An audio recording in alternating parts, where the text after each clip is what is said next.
মানুষের প্রাণ আর গুলি সস্তা হয়ে গেছে। এইগুলি কার টাকায় কেনা আপনারা জানেন।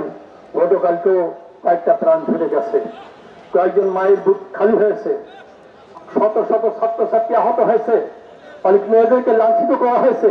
আর ইসলামী আলো বাংলাদেশ ঘরে বসে থাকতে এটা হতে পারে না। আমার ভাইরা, বাবা মায়েরা কত কষ্ট করে একটা ছেলেকে মানুষের মতো মান বানাতে চায়, উচ্চ শিক্ষিত করতে চায়, ভবিষ্যতে ওদের মুখে হাসি ফুটবে আর পরিবারের হাল ধরবে, বাবা আমার সেবা করবে। কিন্তু তাদের স্বপ্ন এইভাবে হঠাৎ করে ভুলুণ্ঠিত হয়ে যাবে, কেউ ধারণা করতে পারে নাই। আজকে জবাব কে দিবে, দায় কে নিবে? আমরা মনে করি সরকারের ব্যর্থতার কারণে এই হত্যাকাণ্ড হয়েছে। আমার ভাইরা, দেশের অবস্থা আপনারা জানেন, সবকিছুর দাম বাড়তেছে, শুধু মানুষের প্রাণ আর গুলি সস্তা হয়ে গেছে। এইগুলি কার টাকায় কেনা?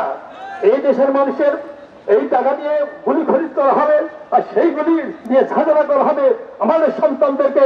এটা কখনো মেনে নেওয়া যায় না। আর দেশের অবস্থা কি আপনারা জানেন। দেখবেন অনেক পরিবার ধ্বংস হয়ে যাচ্ছে পরকীয়ার কারণে, আর আমাদের দেশটা ধ্বংস হচ্ছে তথাকথিত বন্ধু রাষ্ট্রকে খুশি করতে গিয়ে। আজকে দেশের অস্তিত্ব এখন ঝুঁকির মুখে এসে গেছে। স্বাধীনতা, সার্বভৌমত্ব কতক্ষণ টিকে থাকবে এটা প্রশ্ন দেখা দিয়েছে। এই জন্য এখন দরকার এই ব্যর্থ সরকারকে এখনই উৎখাত করা। এই জন্য দেশের প্রত্যেকটা মানুষ, এদেশের মানুষ, প্রত্যেকটা রাজনৈতিক দল, নেতৃবৃন্দ, কর্মী সদস্য যে যেখানে আছে ঐক্যবদ্ধভাবে এই সরকারকে উৎখাতের চেষ্টা করতে হবে। আর ছাত্ররা যারা নেমেছে তোমাদেরকে ধন্যবাদ জানাই, সাহসে এগিয়ে যাও। আর অন্যান্য যত ছাত্র রয়েছে তোমরাও নেমে যাও। এই অন্যায় প্রতিবাদ করবার জন্য রাস্তাকে গরম রাখতে হবে। আর সারা দেশবাসীকে উদাত্ত আহ্বান জানাই, বিশ্বাস হুজুরের হাতে হাত দিয়ে আপনারা ঐক্যবদ্ধ হয়ে এই সরকারের পতন ঘটানোর চেষ্টা করবেন।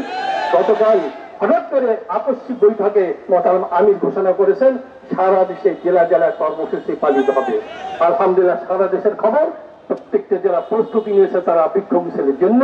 আর ঢাকা আমরা করতেছি, আগামীতে যে কোনো কঠোর কর্মসূচি ঘোষণা করা হবে, ইনশাআল্লাহ আপনাদেরকে ময়দানে পাবো, এই আশাবাদ ব্যক্ত করে আমার বক্তব্য শেষ করি।